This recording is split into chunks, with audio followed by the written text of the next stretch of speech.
Vamos lá, gente. Isaías, capítulo 40, do verso 28 até o 31. Eu vou ler na Nova Almeida atualizada. Isso vai ser o nosso ponto de partida e o trilho da nossa reflexão hoje. O texto sagrado diz assim: será que você não sabe, nem ouviu, que o eterno Deus, o Senhor, o Criador dos confins da terra, nem se cansa, nem se fatiga? A sabedoria dele é insondável. Ele fortalece o cansado e multiplica as forças ao que não tem nenhum vigor. Os jovens se cansam e se fatigam, e os moços de exaustos caem. Mas os que esperam no Senhor renovam as suas forças. Sobem com asas como águias. Correm e não se cansam. Caminham e não se fatigam. Eu vou pedir a gentileza de você repetir comigo a declaração do verso 29 e depois a do 31. Se você puder, me acompanha com gosto e vontade. Diga comigo: ele fortalece o cansado e multiplica as forças ao que não tem nenhum vigor.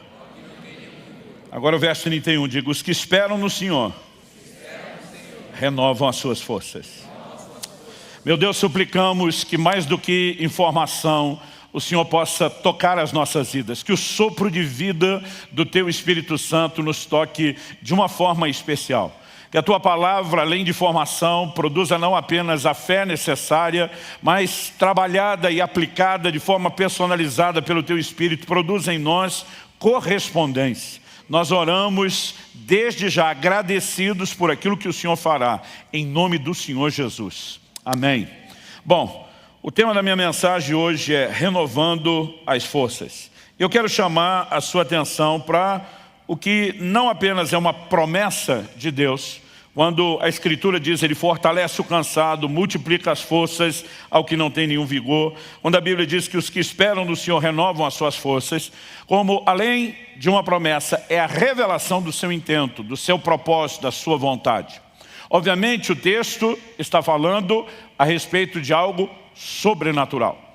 Quando a Bíblia fala que a força dos jovens chega ao fim, a ponto deles caírem de exaustão, mas os que esperam no Senhor renovam as suas forças, ao mencionar os jovens e aqueles de vocês que já como eu passaram aquela metade da vida, né, já não estão mais na fase da juventude, sabe a diferença de disposição física. Um dia desses, chamei meu filho para a gente malhar junto, e depois ele falou: pai, e aí, quer correr uns 10 quilômetros? Falei: tu tá maluco? Né? Falei: você acha que eu tenho esse pique, essa sua disposição de 23 anos? Mas mesmo a moçada, que está no auge do vigor e da disposição hormonal, chega um momento que eles descobrem que tem um limite. Mas a Bíblia está dizendo: os que esperam no Senhor vão além. Então a Bíblia não está falando nem só de força natural e nem tampouco só de algo no aspecto físico, mas está falando de uma manifestação sobrenatural. Eu quero chamar a sua atenção para algo. Nós vivemos um tempo, uma época na história da humanidade, onde a maioria de nós não chega a ter uma experiência de exaustão física, de esgotamento de forças e energias. E quando eu falo esgotamento, estou falando num sentido pleno. Por quê? Mesmo aqueles que trabalham, né, com esforço físico, nós temos hoje, né, na modernidade em que vivemos, ferramentas que auxiliam demais o trabalho. Né? Por exemplo, gente que arava a terra sem o auxílio de bois, e depois descobriu que boi puxando o arado era uma grande ferramenta de auxílio, morreria de inveja da gente de ver todo o maquinário agrícola de hoje em dia. Em qualquer área, né? Você pode falar de um marceneiro, qualquer pessoa que trabalha com esforço físico já não tem a dimensão de esforço que talvez a antiguidade fez. E muitos de nós, com outros formatos de trabalho no mundo digital, a maioria de nós acaba não tendo essa experiência. Né? Talvez possa haver um ou outro atleta de alta performance, mas a maioria de nós talvez vai dizer: nunca conheci o esgotamento físico. Eu tive uma única experiência que eu posso falar, que fala de exaustão física. Em fevereiro de 1993, estava ministrando um evento em Itajaí, Santa Catarina. Eu lembro que o evento terminava, acho que no domingo pela manhã, e a gente se programou ali no final da manhã, para o começo da tarde, ir para a praia. Tinha um grupo de irmãos que tinham vindo de Goiânia, né, um dos poucos estados do Brasil aí, que a gente fica sempre brincando com eles: vocês não têm mar, como se fosse uma grande coisa da qual se orgulhar. E eles resolveram que queriam conhecer o mar, nunca tinham tido contato com o mar. Quando nós chegamos, a praia estava toda sinalizada pelos bombeiros com bandeira vermelha, o mar estava de ressaca, mas apesar do perigo, eu falei para um irmão, um morador local que estava nos ajudando, falei, cara, essa turma nunca pisou na areia do mar, nunca viu o mar, nós temos que dar alguma coisa para eles. Ele falou, pastor, então vamos nesse lugar aqui. E aí quando nós entramos, estava mais ou menos assim, com água até só perto da cintura, porque ele estava preocupado. A gente não ficou 10, 15 minutos, ele falou para mim, pastor, eu conheço muito bem essa praia. Ele falou, do jeito que o mar começou a puxar, em 10, no máximo 15 minutos, essa turma não sai mais, mesmo quem sabe nadar. Eles não estão acostumados com isso. Eu acho melhor a gente mover esse grupo todo por precaução para aquele lado, deixar eles ainda mais no raso. Eu falei, vamos ter todo cuidado. Movemos o time todo. Tinha um cara que não era do grupo, estava conosco. Mas ele não quis sair conosco. Estava inclusive com uma prancha de buddy-buddy. A gente pensou, esse é o único que não tem como afogar, está com a prancha. E saímos. Mas daqui a pouco, entre o barulho de uma onda e outra, eu estou ouvindo gritos, e eu olho na direção de onde nós saímos, está um cara lá se debatendo. Eu não vi mais a tal da prancha, mas parecia ser o cara que não quis sair com a gente, e ele está desesperado pedindo por ajuda. Aquilo me deu um rompante que eu não conseguia pensar. Falei para a turma, estou indo buscar. Aquele morador falou, pastor, não vá. Já está difícil sair sozinho. O que dizer trazer alguém. O senhor não vai conseguir. Ele falou, eu vou chamar o bombeiro. Eu falei, então chama o bombeiro para tirar nós dois, que eu vou tentar trazer esse cara até onde der. Né? Eu não conseguia pensar naquela hora, mesmo não tendo a experiência dele. E eu fui nadando na direção do cara. Não me deu muito trabalho, porque dizem que o perigo nessa hora é que o cara no desespero agarra em você, afoga os dois. Ele estava bêbado, mas pensa um cara bêbado. Eu só lembro de ter chegado assim perto, já sentindo o bafo, e ele dizendo, agora vai morrer nós dois. Eu falei, está amarrado em nome de Jesus. E eu tentava nadar, trazer aquele cara de volta. E apesar dele não dar trabalho, ele também não ajudava muito. E eu não conseguia muita coisa. E de repente eu vi que minhas energias estavam se esvaindo, se acabando. E eu comecei a orar, falei, Senhor, não sei qual foi aquela manha do Pedro andar em cima d'água, mas eu preciso de ajuda, eu preciso de ajuda, eu preciso de ajuda. E de repente eu percebi que o mar puxava muito mais por baixo do que por cima, e me deu um insight. Cada onda que vinha, eu jogava ele por cima com a onda, nadava na direção dele. Desse jeito eu consegui trazer ele até a metade. Foi o tempo dos bombeiros entrarem e tirarem nós dois. Por quê? A hora que eles entraram, eu já estava no limite da exaustão. Para você ter ideia, né? Mesmo que ele tenha nos puxado até o raso, eu não conseguia do raso andar até a parte seca. Era um nível de exaustão que mal dava para segurar o joelho, né? Mal dava para levantar as mãos. Eu nunca experimentei isso na minha vida, nem antes nem depois. Os caras literalmente, do raso, tiveram que me carregar, me deixar na areia, até que eu conseguisse me recompor. Não estou falando apenas do fôlego, né? Mas realmente de um nível de exaustão profunda. A maioria de nós nunca viveu isso. Mas mesmo uma experiência como essa, você resolve com uma noite de sono, quando você tem um nível de exaustão muscular, talvez alguns dias de reparação do tecido muscular, mas o descanso resolve. Agora, quando a Bíblia está falando de Deus que dá força ao cansado, o foco, particularmente eu acredito que não tem a ver com a questão física, mas principalmente com o que eu quero denominar aqui de cansaço interior. Esse é o primeiro ponto que eu quero destacar. Existe um cansaço que é interior, não é exterior. Ele não é físico. Então, por exemplo, em Isaías, no capítulo 35, nos versículos 3 e 4, a Bíblia diz, fortaleçam as mãos frouxas e firmem os joelhos vacilantes. Digam aos desalentados de coração, sejam fortes, não tenham medo. Eis aí está o Deus de vocês, a vingança vem, a retribuição de Deus, Ele vem para salvar vocês. Apesar de usar um exemplo de exaustão física, tipo aquele estado que eu estava de não conseguir sair da praia, joelho trôpego, mão frouxa, você mal consegue levantar os braços, não firma mais os joelhos. O texto na sequência diz, digam aos desalentados de coração. Ou seja, ele usa o exemplo de exaustão física, mas para falar de um cansaço interior. Além do texto de Isaías, nós temos declarações como a do profeta Jeremias. Em Jeremias 31, 25, falando da parte de Deus, o profeta diz assim, porque satisfarei a alma cansada e saciarei toda a alma desfalecida. Ele fala de uma alma cansada e de uma alma desfalecida. Ou seja, o cansaço de alma, um desfalecimento interior é o que está em questão. Essa linguagem também é usada no Novo Testamento. Em Mateus 11, 28, Jesus diz, venham a mim, todos vocês estão cansados e sobrecarregados, e eu os aliviarei. Que cansaço é esse? No verso 29, o seguinte, Jesus diz, tomem sobre vocês o meu jugo e aprendam de mim, porque eu sou manso e humilde de coração, e vocês acharão descanso para a sua alma. E diz, vem a mim o cansado, e ele vai encontrar descanso para a sua alma. Então ele está falando de um cansaço de alma interior. Em Hebreus, no capítulo 12 e no versículo 3, a Bíblia diz assim, para que não vos fatigueis, desmaiando em vossa alma. Essa expressão, ou a palavra empregada no original grego, traduzida como fatigueis, é a palavra kamno, ela significa tornar-se ou estar exausto.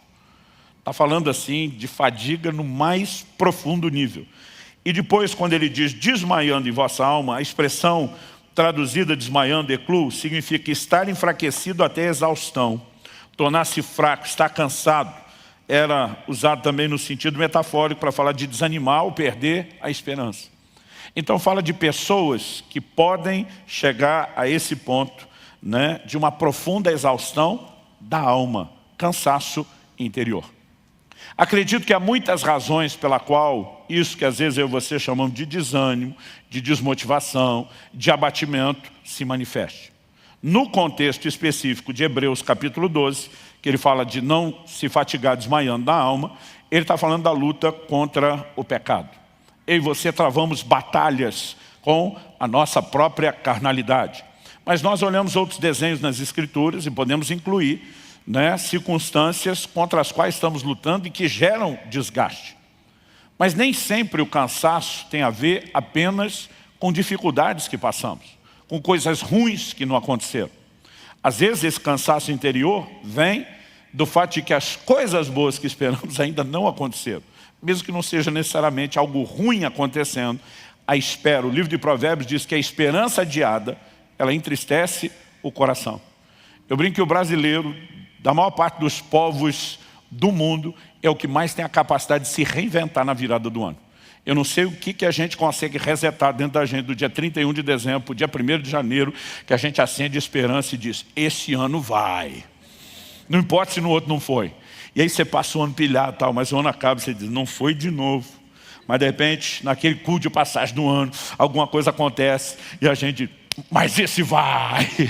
E aí não vai de novo, né? E depois no outro você diz, mas esse vai. Em algum momento, depois do 3º ou 4º ano, alguns de nós começamos a perder aquela empolgação da virada, porque é algo que o próprio manual do fabricante diz que acontece comigo e com você. A esperança adiada, ela entristece o coração.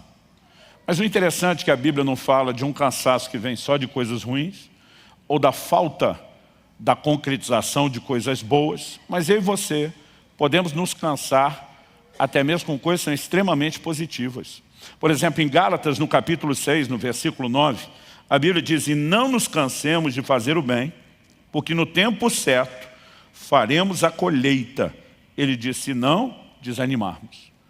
Então ele relaciona a ideia de cansar, de fazer o bem, com desânimo. Algo nos paralisa. Em algum momento você olha e diz, não sei se está dando resultado, se essa pessoa está recebendo como deveria, se está valendo a pena fazer o que eu faço. E a Bíblia não diria sobre não cansar de fazer o bem, se fazer o bem não cansasse. Então até fazer o bem cansa. Um dia uma pessoa me perguntou, pastor, fazer o bem cansa? Eu falei, vou te dar duas respostas. A primeira indiscutível está lá na Bíblia. E eu citei Gálatas 6,9. Falei a segunda, a senhora é uma dona de casa dedicada à sua família, louvável por isso. Mas mesmo amando seu marido e seus filhos da forma como a senhora ama e dedica, eu lhe pergunto, cuidar deles todo dia não cansa? Ela disse, cansa. Falei, a senhora tem a sua resposta, na Bíblia e na prática.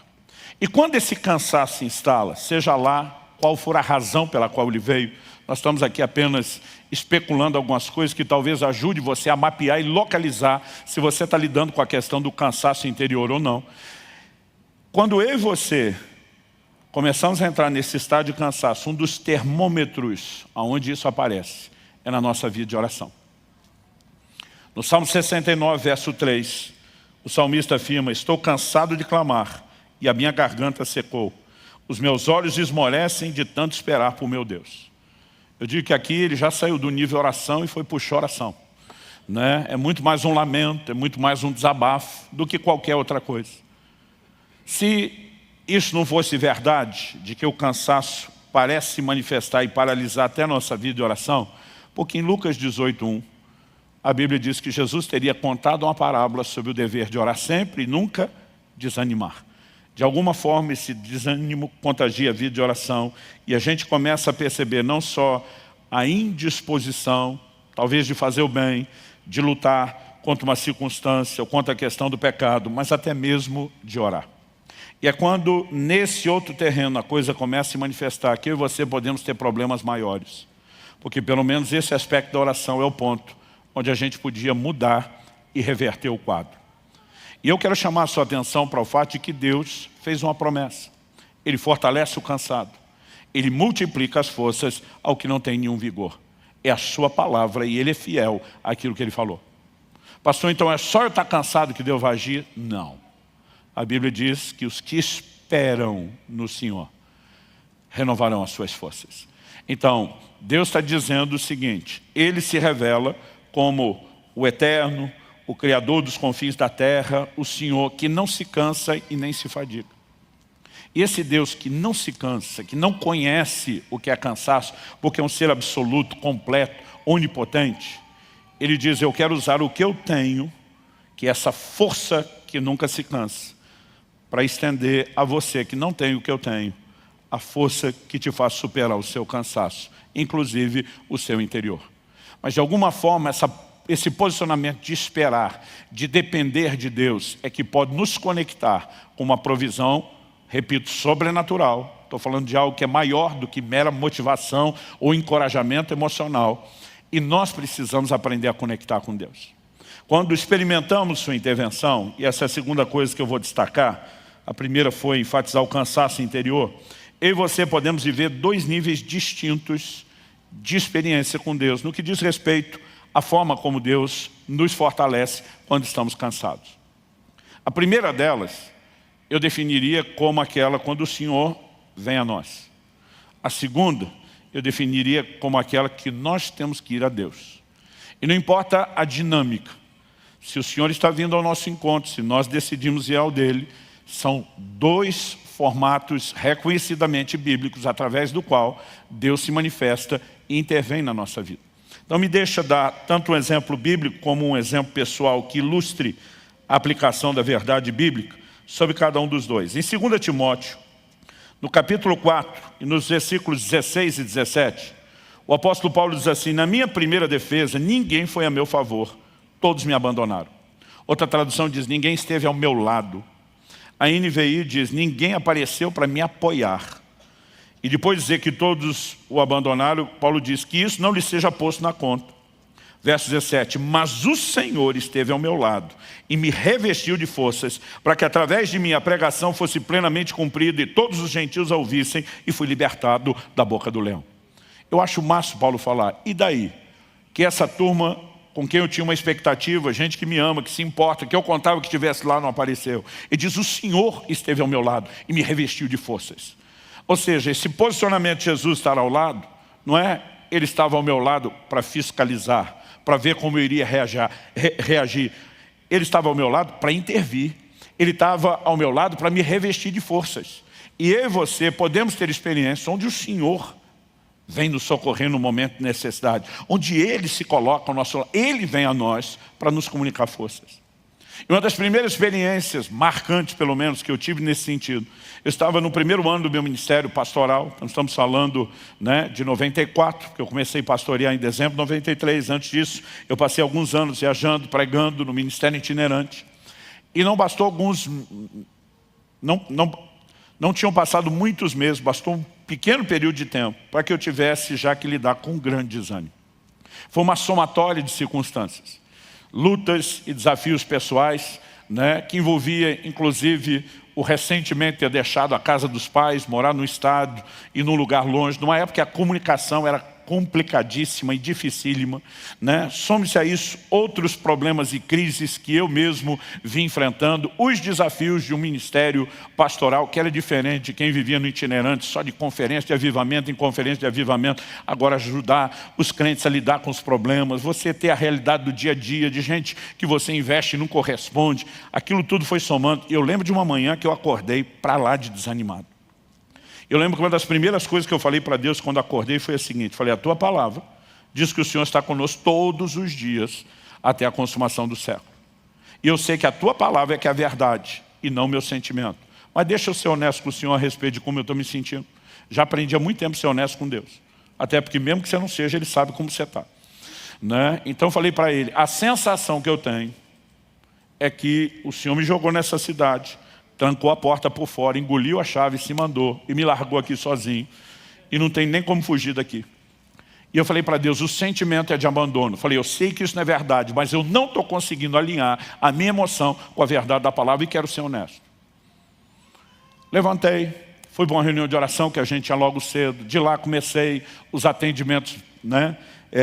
Que tínhamos agendados aí o tempo todo, um pedaço do almoço, começo da tarde livre, fiz um monte de visita, voltei para os atendimentos, emendei para um culto à noite. Depois do culto, tínhamos uma situação difícil para resolver, e eu gastei horas numa reunião de conciliação familiar. Eu lembro que eu cheguei em casa, era depois de 1h30 da manhã, antes de 2, mas jamais de 1h30. Cheguei tarde, cansado, pelo menos aquele dia corrido me distraiu, não me deixou lembrar do sentimento. Mas eu lembro que a hora que eu estacionei o carro, o estacionamento ficava atrás de um prédio que eu morava. A hora que eu desliguei o carro, eu percebi, no instante que eu desliguei o carro, que a luz que normalmente acendia automaticamente à noite ali no estacionamento, provavelmente estava queimada com algum problema, estava tudo muito escuro. Tão escuro a ponto de, naquela época, você não fechava carro no controle, era na chave. Né? A ponto de eu ter dificuldade de localizar ali a fechadura para conseguir. Enquanto naquela missão no escuro, tentando fechar o carro com a chave, uma voz rouca e cavernosa ressoa atrás de mim. Você está cansado. Eu já ia virar repreendendo o Satanás. Depois eu levei em consideração a segunda possibilidade. Quem vive aprontando com os outros, sempre fica meio que de prontidão com o que podem fazer com ele. A Bíblia diz que quem semeia vento, colhe tempestade.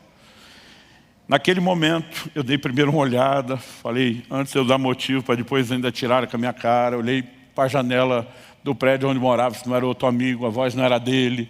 Né? Enquanto eu estou ali procurando, sai um irmão das trevas, do canto mais escuro, rindo. Era um irmão da igreja que usava o mesmo estacionamento. Falei, pastor, desculpa, eu não resisti. Eu vejo que vocês estão sempre aprontando com o outro. Vocês, era principalmente eu, e o pastor Luiz Gomes, que ministrou aqui no Sobrenatural. Nós dividimos um apartamento quando solteiro. E eu só pensando, miserável, você me paga, vai ter troco. Né? Eu por fora sorrindo, cara de paisagem, por dentro assim, a maldade já programando o que é que eu podia fazer de volta. E eu acho que distraído com aquilo, eu não tinha percebido o tamanho do susto que eu levei. Na hora de subir a escada, e era um andar só, o apartamento que eu morava era um andar de cima só. Eu percebi o tamanho do susto, que as pernas estavam mole. Estava difícil subir a escada, eu só pensando, vai ter troco. Mas ao mesmo tempo que eu planejava a minha vingança, eu estou nessa, não quero que me peguem de novo. Então eu entrei com muito cuidado na casa, dei uma boa olhada. Né? Eu lembro que quando passei, vi a porta do quarto do Luiz fechada, pensei, já deve estar dormindo, mas por precaução, a hora que eu entrei, fechei a minha. Eu tinha um dispositivo de segurança, depois que eu trancava aquele quarto, ninguém entrava. Mesmo assim, por precaução, olhei embaixo da cama, nada. Abri o guarda-roupa, eu sei que você vai ficar tentando imaginar tudo que a gente aprontava um com o outro, coisa de moleque mesmo. Quando eu tinha certeza que não tinha mais ninguém para me dar um susto, fui para a cama dormir. E, gente, eu calculo que deve ter sido de 2 a 3 minutos só. Porque eu lembro que foi o tempo de eu deitar do lado direito, senti que não acomodou, virei de costa a nada, virei para o lado esquerdo, para o lado da parede. A hora que eu virei para o lado da parede, uma mão me pegou no ombro. Depois de toda aquela checagem, que não tem ninguém, sabendo que não tem ninguém como entrar. Aí alguém me perguntou outro dia, pastor, o senhor assustou? Falei, não, eu acho que não tinha mais adrenalina, tudo já tinha saído lá embaixo. Não tinha mais nem como assustar. Segundo, o toque não era hostil. Sabe tipo quando você encontra alguém que primeiro você dá uma batidinha no ombro, depois segura firme? O toque era gentil. E eu ouvi uma das vozes mais doces e belas da minha vida. E até hoje isso me emociona. A voz disse assim, você não está sozinho.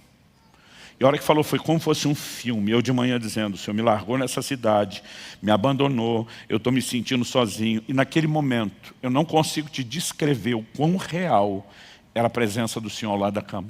Tudo que eu consegui era chorar, cheio do Espírito, orar em outras línguas.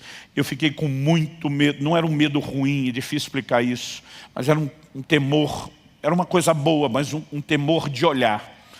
Né? Eu gastei um tempo ali chorando, eu sentia que aquela presença continuava ali, eu criei muita coragem para dar uma espiadinha, não via ninguém ao lado da cama, mas eu sentia aquela presença tão forte, e eu não consigo te descrever o quanto aquele toque me turbinou.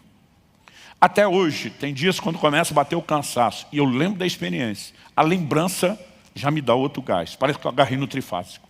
Você não está sozinho.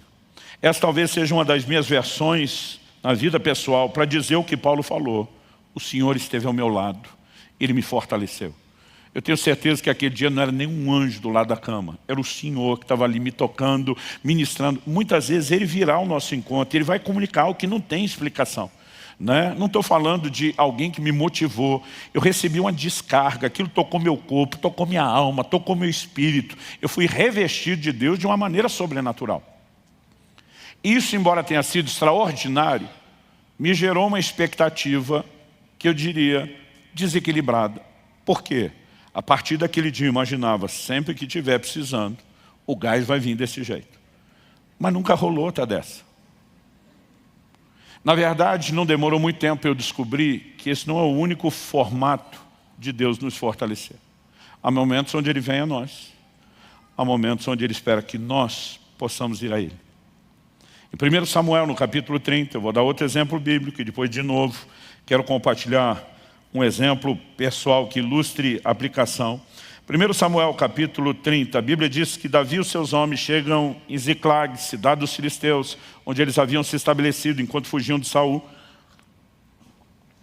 E a Bíblia diz que ao chegarem, descobriram a cidade destruída, queimada pelos amalequitas, descobriram que mulheres e crianças tinham sido levadas cativos junto com todo o gado. A Bíblia diz que Davi e os seus homens, verso 4 diz assim, então Davi e o povo que estava com ele ergueram a voz e choraram, até não terem mais forças para chorar. Aqui, gente, não é que eles não tinham força para reagir, eles não tinham força para continuar chorando. Você consegue imaginar o nível de abatimento dessa turma? E a situação que parecia não poder piorar, deu sinais de que pioraria. Anos atrás eu ouvi uma frase que nunca saiu da minha cabeça. Foi uma pessoa dizendo, quando eu achei que tinha chegado no fundo do poço, descobri que o fundo do poço tinha porão, dava para piorar. O verso 6 diz assim, Davi ficou muito angustiado, não só pelo que aconteceu, a Bíblia diz, pois o povo falava de apedrejá-lo, porque todos estavam amargurados, cada um por causa de seus filhos e suas filhas. O texto diz assim, mas Davi se reanimou no Senhor seu Deus. A NVI traduziu, Davi, porém, fortaleceu-se no Senhor seu Deus. No momento em que não tinha força nem para chorar, a Bíblia não fala do Senhor se colocando ao lado de Davi, como fez com Paulo. Mas Davi naquele momento disse, se eu não correr para Deus, o que já está feio vai piorar. E a Bíblia diz que ele toma uma decisão, ele se fortaleceu no Senhor seu Deus.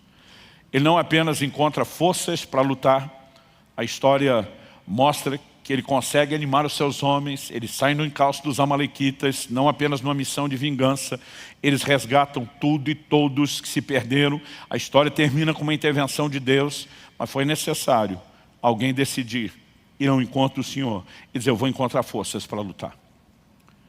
E essa segunda forma de Deus agir, a experiência que para mim ficou mais clara, em termos da didática, do aprendizado, né, de que não só ela é importante, mas é um dos formatos que Deus usa, aconteceu no parto do Israel, nosso primeiro filho. Um tempo antes, um dia eu estava orando e o Espírito Santo falou comigo, né, ora e jejua, você vai experimentar uma grande batalha na hora do parto. E quando falo sobre jejum, principalmente, eu conto sobre isso. Eu passei 6 dias em jejum, orando, intercedendo pelo meu filho. E eu só encerrei o jejum quando eu tive um testemunho interior de vitória. Aquela sensação, essa batalha está ganha, essa batalha foi vencida. Mas Deus não me disse, ore e jejua para não ter a guerra na hora do parto. Ele disse, ore e jejua porque você vai ter a guerra. E quando veio aquele testemunho de venci, eu não entendi que quando a guerra chegasse ela estava ganha. Eu só entendi, não vai ter mais. Mas no dia do parto, ouvi a tal da complicação. Palavra dos próprios médicos estavam lá, meu filho só sobreviveu por um milagre. Mas naquele momento, e quando eu cheguei para a hora do parto com a Kelly, ela estava com um quadro de hemorragia assustador. Só enquanto ela entrou no quarto, eu ajudei, né, ela ir para o banheiro, colocar as roupas, porque já iria para o cirúrgico. Nessa saída da troca de roupa, era tanto sangue no chão. Eu lembro quando o médico entrou, ele olhou e falou, de quem é esse sangue todo? Eu falei, é dela. Tipo, não fui eu. E ele passou a mão no telefone, eu estava assustado, mas eu estou pensando, eu não tenho experiência. Mas ele era um dos médicos experientes da cidade, né? um grande obstetra. Quando ele viu aquilo, ele passou a mão no telefone na hora, e disse, reúne a equipe inteira agora no cirúrgico. Eu lembro dele falando assim, emergência emergencial. E quando ele enfatizou que a emergência era emergencial, eu pensei, se ele está assustado, eu acho que eu devia estar mais. Eu tive que ajudar a botar a Kelly na maca, levá-la para o cirúrgico, né? E eles me pediram para esperar do lado de fora, porque eu tinha combinado que eu assistiria o parto, embora a maioria dos maridos não assista o parto. Ele fica de costas para a cena do crime, e a mulher, além de dar luz à criança, tem que ficar consolando o marido. Vai dar tudo certo, meu amor, vai dar tudo certo. Porque os homens são dessa fibra enorme nessa hora. Mas naquele dia, e ele falou, aguarda lá, você só entra a hora que estiver tudo pronto aqui, finalmente nós vamos te chamar. E eu lembro que do lado de fora, eu nunca senti um desânimo e um abatimento tão grande. É quase como se eu acreditasse que eu tinha perdido a batalha.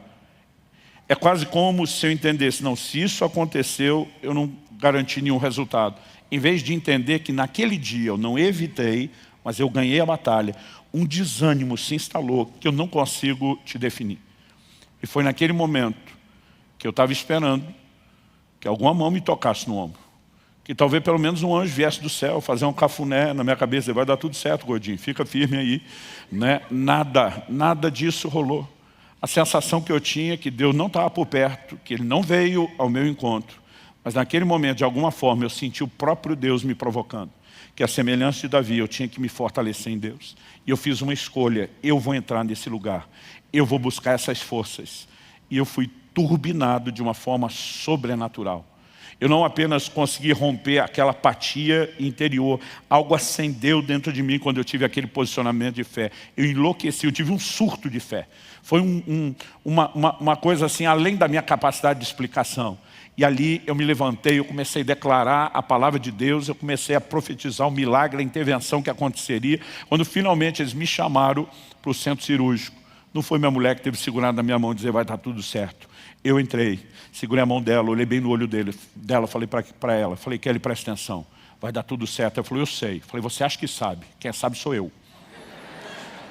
E se você sabe, você não sabe o tanto que eu sei. Vai dar tudo certo, o Senhor está conosco. Eu virei um leão. E depois, quando simplesmente todo mundo estava dizendo, o milagre aconteceu, a sensação depois, não antes, era, eu sabia. Adiante daquele posicionamento era, cadê você, Deus? Aonde o Senhor foi parar? Agora, o que eu entendi a partir daquela dinâmica, vendo textos como esse que eu estou dando, que nem sempre a dinâmica de fortalecimento é a mesma.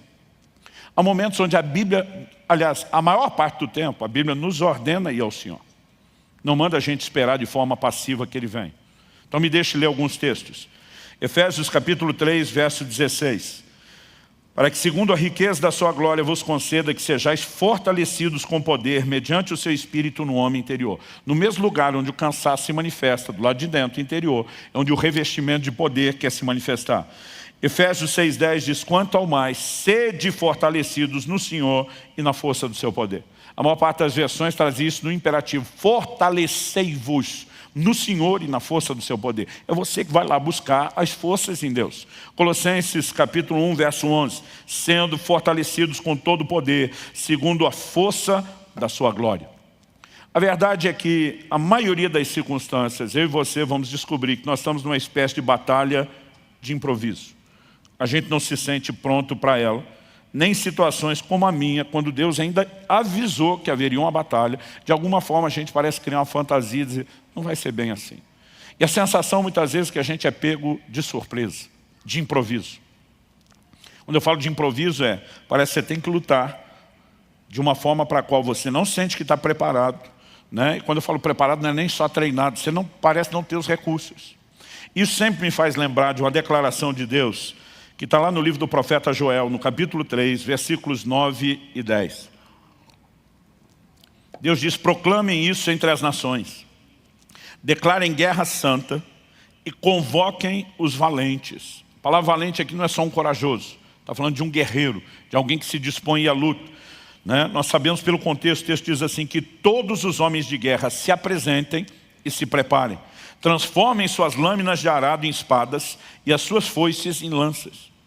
Ou seja, Deus está dizendo que tem que ainda arregimentar, alistar o exército todo, e que essa turma nem armamento tem.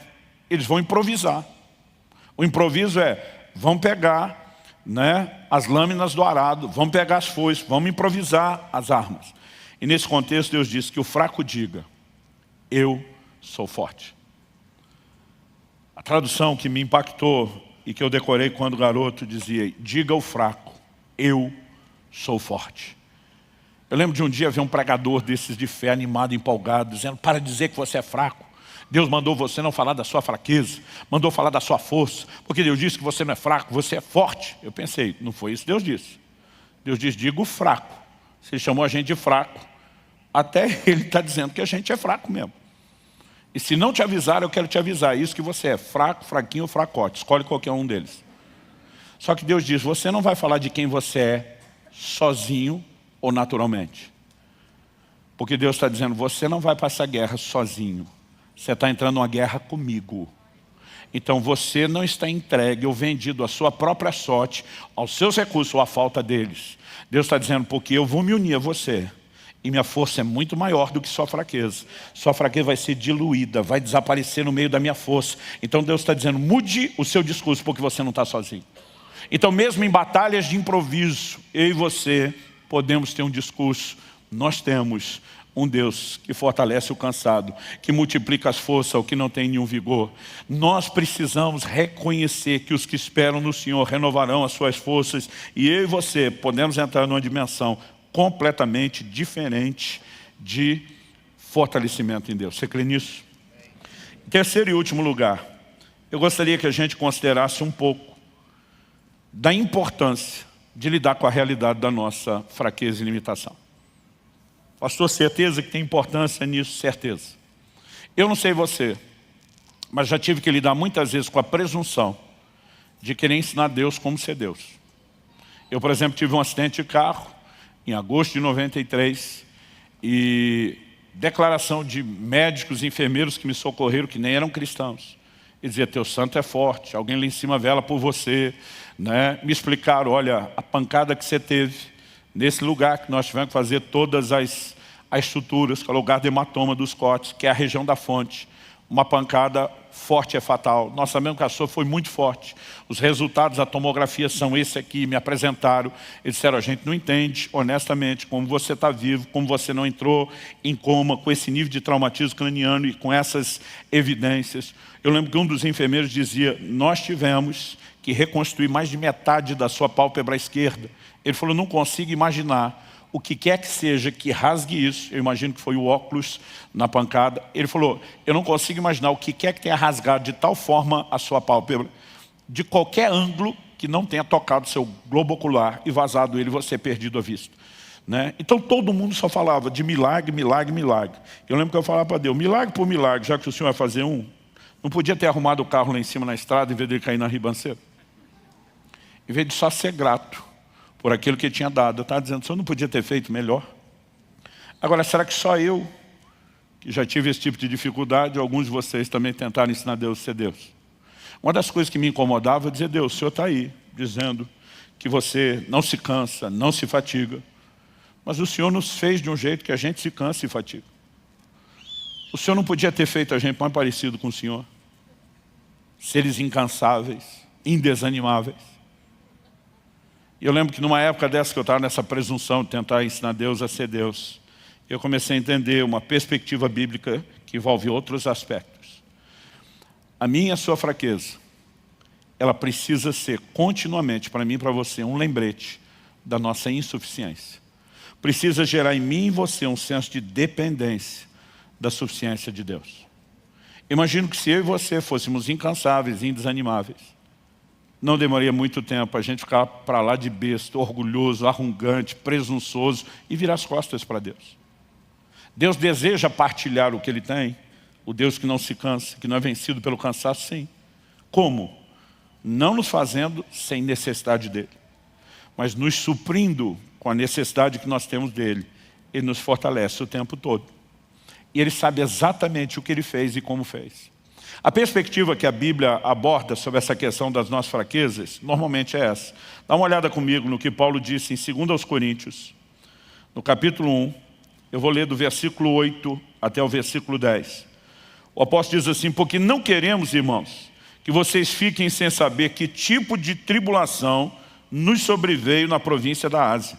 Foi algo acima das nossas forças, a ponto de perdermos a esperança até da própria vida.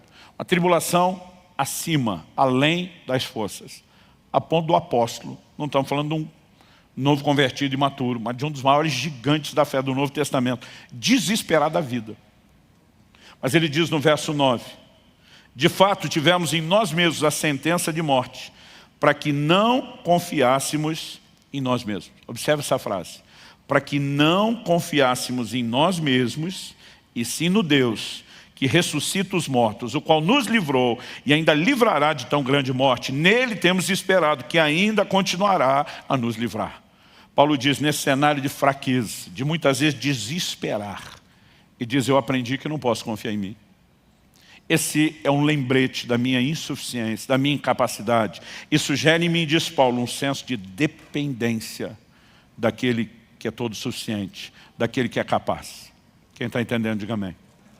Na mesma segunda carta de Paulo aos Coríntios, no capítulo 12, nos versículos 9 e 10, depois de falar de uma situação específica pela qual ele orou e não viu uma intervenção de Deus, ele diz que o Senhor respondeu ao apóstolo da seguinte forma: então ele me disse, a minha graça é o que basta para você, porque o poder se aperfeiçoa na fraqueza. Outras traduções dizem, o meu poder se aperfeiçoa na fraqueza. De boa vontade, pois, mais me gloriarei nas fraquezas, para que sobre mim repouse o poder de Cristo. Por isso sinto prazer nas fraquezas, nos insultos, nas privações, nas perseguições, nas angústias por amor de Cristo. Porque quando sou fraco, então é que sou forte. Aqui nós temos um paradoxo, uma aparente contradição.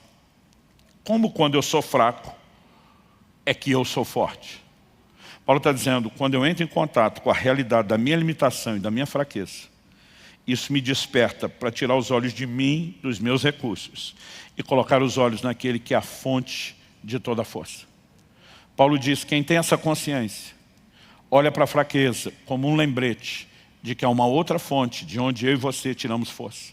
A gente entende que a graça dele, que é força capacitadora, nos basta, que o poder dele se aperfeiçoa na fraqueza. Em momentos quando eu e você temos que lidar com fraqueza, ele fala do contexto de coisas que geram desânimo. Ele diz, eu sei que sobre mim vai repousar o poder, haverá uma intervenção sobrenatural. Quem está entendendo, diga amém. Então, em momentos como esse, eu e você precisamos saber para onde correr. O capítulo 40 de Isaías, que é o texto que nós lemos, ele diz, não apenas que os que esperam no Senhor renovam as suas forças, mas uma das afirmações que o texto faz, e eu particularmente gosto muito, ele diz, sobem com asas como águias. Depois ele vai dizer, correm e não se cansam, caminham e não se fatigam. Aqui tem o contraste dos jovens que se cansam, os moços que chegam à exaustão. E depois ele vai dizer, os que esperam no Senhor correm e não se cansam, caminham e não se fatigam. Mas no meio ele diz, sobem com asas como águias. Essa ilustração, para mim, ela é algo que me empolga e me empolga demais. Eu e você, talvez, possamos não perceber de imediato qual é a alegoria usada, porque no contexto aqui, né, da nossa fauna, da biologia, não só do continente, do país, da nação brasileira, mas pelo menos da época que nós vivemos, nós não temos acesso às águias. Mas vamos falar de outras aves que usam da mesma sabedoria. Porque está falando das águias que elas conseguem subir, né? Como normalmente as águias alcançam as maiores alturas. você raramente vê ela batendo as asas, se esforçando. Ela normalmente abre as asas, não apenas para planar, mas ela pega as correntes de vento. Essa é a razão pela qual muitas vezes essas aves estão subindo, rodando em ciclos, porque elas pegam o lugar da corrente ascendente e elas usam uma força que não é delas para alçarem maiores alturas. Mas no contexto aqui do Brasil, a gente pode trocar a águia pelo urubu. Eu não sei porque todo mundo ri, o pobre do urubu nem de longe tem a mesma moral que a águia. Mas o princípio é o mesmo. Normalmente você vê aqueles urubus rodando, eles não estão apenas circulando, e normalmente o movimento circular não é descendente, é ascendente. Eles estão pegando as correntes de ar para lá de cima, está procurando o que é que vão comer, mas eles se aproveitam da força do vento para não alçarem as alturas na sua própria força. A Bíblia diz que quando Deus renova minhas suas forças, eu e você também seremos alçados não pelo nosso esforço, mas não também por um vento natural. Eu creio que isso é uma alegoria do vento do Espírito, do sopro, da manifestação do poder de Deus que nos move e nos leva a um lugar onde eu e você não chegaríamos com a nossa própria força. Hebreus 11:34 fala de alguns que da fraqueza tiraram forças. E quando ele diz que pela fé eles da fraqueza tiraram força, não está dizendo que a fonte de força é a fraqueza. A fé fez com que eles conectassem a fonte de força que é Deus. E num contexto de fraqueza, eles conseguiram ter um lembrete. Essa fraqueza só testemunha nossa insuficiência. Nós temos que correr para aquele que é suficiente para Deus. E pela fé eles acessaram os recursos daquele que dá força ao cansado e multiplica as forças ao que não tem nenhum vigor. Quando eu e você esperamos no Senhor, e essa ideia de esperar fala de um posicionamento de confiança e também de dependência, eu e você podemos acessar forças sobrenaturais. Quem está entendendo, diga amém. Então, para concluir, quando reconhecemos que são os que esperam no Senhor, que renovam as suas forças, precisamos entender como essa dependência em termos práticos funciona. A Bíblia fala de alguns usando fé, mas como exatamente isso funciona? Eu tenho entendido que uma das coisas que eu e você precisamos é crer em Deus a despeito das circunstâncias. A Bíblia fala que quando a vida dos dois, daquele casal, começou a desmoronar em todas as áreas, a mulher de Jó tem um comportamento e Jó tem outro completamente diferente.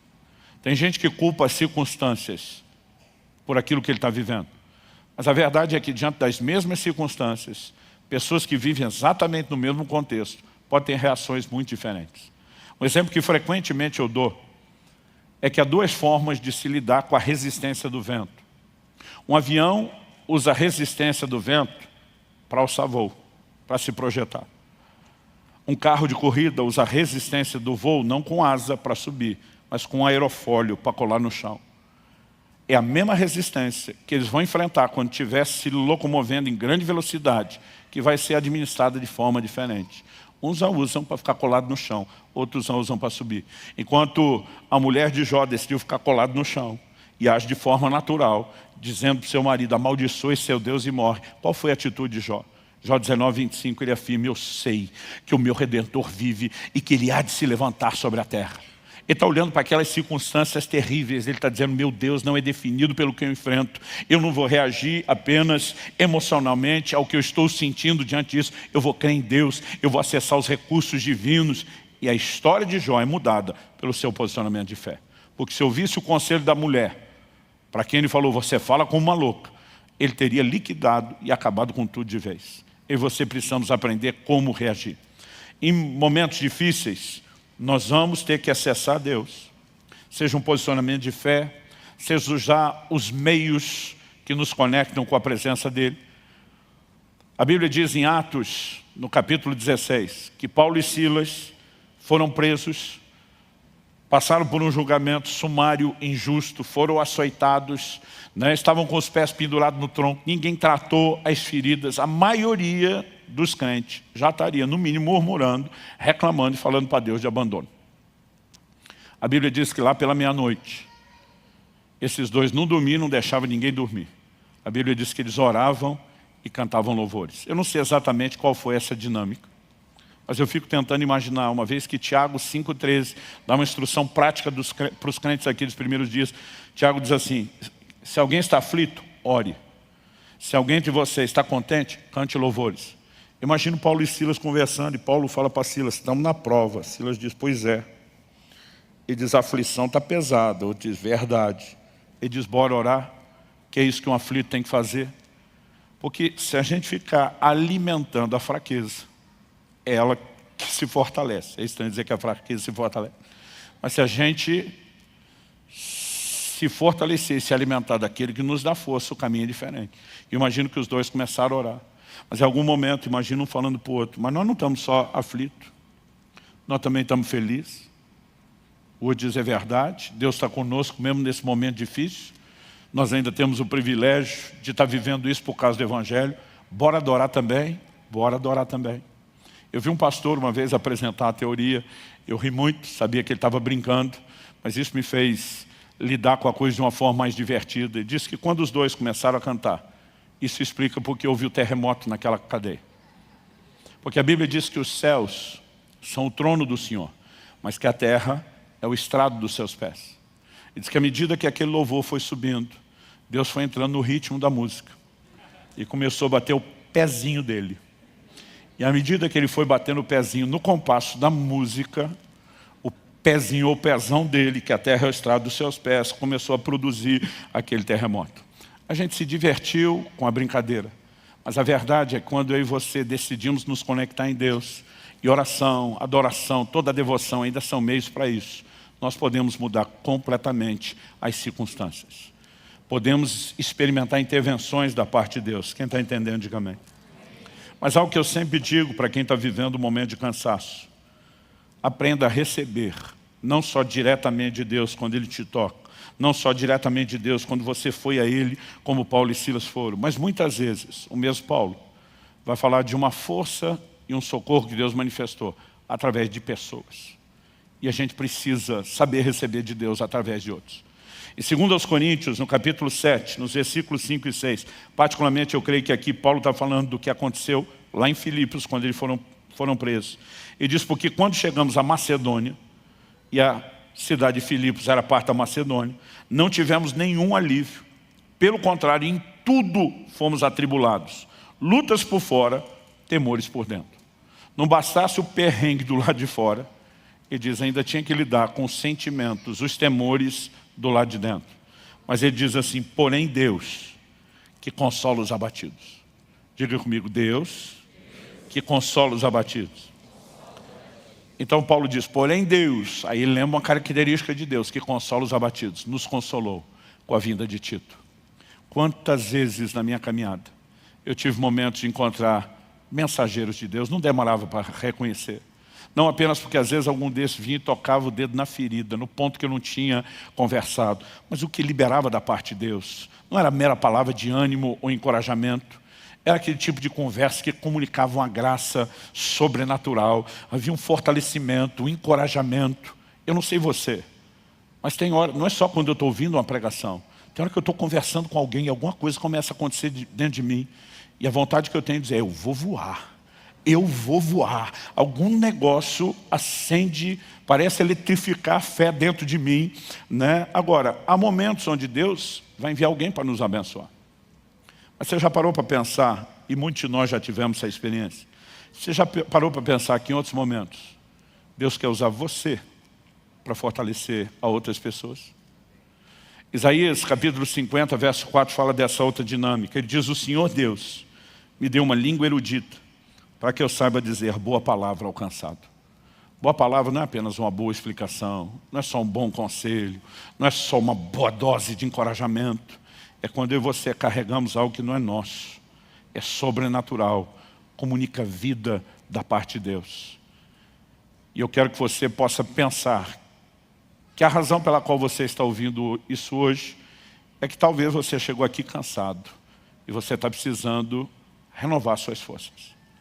Mas talvez Deus esteja te abastecendo para que você leve algo para outras pessoas que estão cansadas. E as duas opções podem ser parte do propósito que Deus tem para você. Eu queria que você ficasse em pé para parecer que está acabando.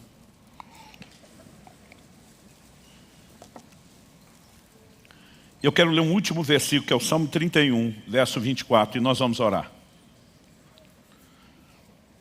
O texto, muito alinhado com o que nós lemos em Isaías 40, diz: sede fortes e revigore-se o vosso coração, vós todos que esperais no Senhor. Quando o texto está dizendo sede fortes, que tipo de força ele está falando? Quando ele diz revigore-se o vosso coração, obviamente ele está falando da força interior, daquilo que faz superar o cansaço interior. Mas só o fato de eu estar cansado significa que Deus vai vir ao meu encontro? Não. A Bíblia diz que os que esperam no Senhor renovam as suas forças. É o meu posicionamento e o seu de dependência, de confiança em Deus, que atrai a intervenção dele. Isaías 64:4, a Bíblia diz: porque desde a antiguidade não se ouviu, nem com os ouvidos se percebeu, nem com os olhos se viu um Deus além de ti, que trabalha para aquele que nele espera. Há momentos onde eu e você chegamos para Deus e a gente simplesmente diz: estou abrindo falência, não tem mais nada o que fazer, só me resta esperar no Senhor, confiar no Senhor. E a Bíblia diz que Deus trabalha a favor daquele que nele espera. Ou seja, nós não apenas podemos ser fortalecidos, mas nós podemos ver Deus se mover. Esse fortalecimento é sobrenatural. Tem pessoas que vivem apenas de encorajamento humano, combustível emocional. Isso parece aqueles brinquedos de criança de antigamente, antes da época da pilha, que você tinha que dar corda. Alguém dessa época ou só eu? Ainda bem, obrigado. Aí você dava a corda, saía lá o brinquedinho, mas aí acabando a corda, ele ia diminuindo o movimento e parava. E se você quisesse vê-lo mexer, tinha que dar corda de novo. Tem gente que precisa que alguém dê corda nele todo dia. O que nós estamos falando é mais do que encorajamento emocional, e não estou dizendo que ele não tem a sua importância, mas nem de longe ele se compara com uma descarga do poder de Deus, com o vento do Espírito soprando debaixo das suas asas, te fazendo subir como águia. Aí a conversa é outra.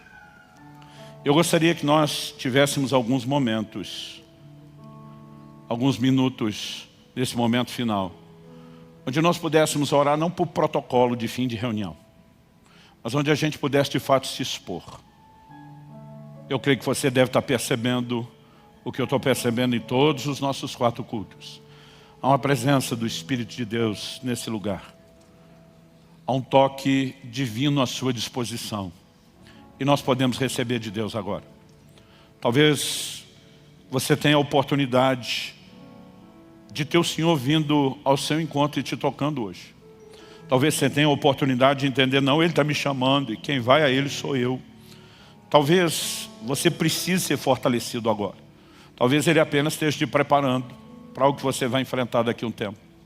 Talvez Ele esteja te instruindo para te usar na vida de outras pessoas. Talvez seja a soma de tudo isso. Mas de qualquer forma, nenhum de nós tem uma desculpa para dizer: eu não preciso desse momento de oração. Eu quero que você não apenas peça: Espírito Santo, me ajude, me dirija na aplicação prática disso. Mas eu gostaria que você orasse dizendo: Senhor, eu quero o toque do Teu Espírito na minha vida. Eu quero a manifestação do Teu poder na minha vida. E fale com Deus do seu jeito, da sua maneira. Eu pedi para você ficar em pé por hábito. Você ora como você achar melhor, em pé, sentado, de joelho. Mas eu quero que nos próximos minutos você ore. Eu vou fazer uma oração por você, mas eu não quero você prestando atenção na minha oração. Faça a sua. Espírito Santo, Tua palavra foi comunicada. E nessa hora, nós contamos com a ação do Senhor de uma forma única, singular, diferenciada. Vem sobre os meus irmãos e irmãs. Nós clamamos pelo Teu sopro de vida, aquele mesmo sopro registrado em Ezequiel no capítulo 37, que vivificou aquele vale de ossos secos e o transformou num grande exército. Pai, nós sabemos que o Senhor está arregimentando os seus soldados. Nós sabemos que o Senhor está levantando um exército que será vivificado pelo Teu Espírito. E eu oro por cada um nesse lugar. Eu oro por cada um dos meus irmãos e irmãs. Eu oro pelo sopro do Teu Espírito. Que essas correntes de ar que no natural fazem com que a águia suba às alturas, que isso tenha o seu paralelo no sopro do Espírito, nos levando, ó Deus, a um lugar onde pelas nossas forças não chegaríamos. Nós oramos hoje que a mão do Senhor nos toque. Nós falamos a manifestação desses recursos sobrenaturais, daquilo que nos leva além do vigor dos jovens, além da força e da disposição física dos moços. Pai, nós oramos por esse santo combustível celestial. Mais do que encorajamento emocional, nós oramos por uma descarga de poder, nós oramos pela provisão do alto, nós oramos por renovação das forças, em nome de Jesus. Toca-nos, envolve-nos. Permita-nos desfrutar não só do fortalecimento, mas da doçura da Tua presença. Nós clamamos em nome de Jesus. Em nome de Jesus. Fale com Deus. Ore como se tudo dependesse desse momento de oração. Se exponha a Ele. Talvez seja um bom momento de ser honesto e falar do seu cansaço, da dor, do desânimo, da necessidade de ajuda de Deus. Talvez o Espírito Santo te faça lembrar de alguém que nem está aqui e que Ele queira que você se levante como um intercessor por essa pessoa. Mas simplesmente se deixe ser envolvido, ministrado, ou mesmo conduzido, liderado pelo Espírito Santo nessa hora e nesse processo. Faça isso em nome de Jesus.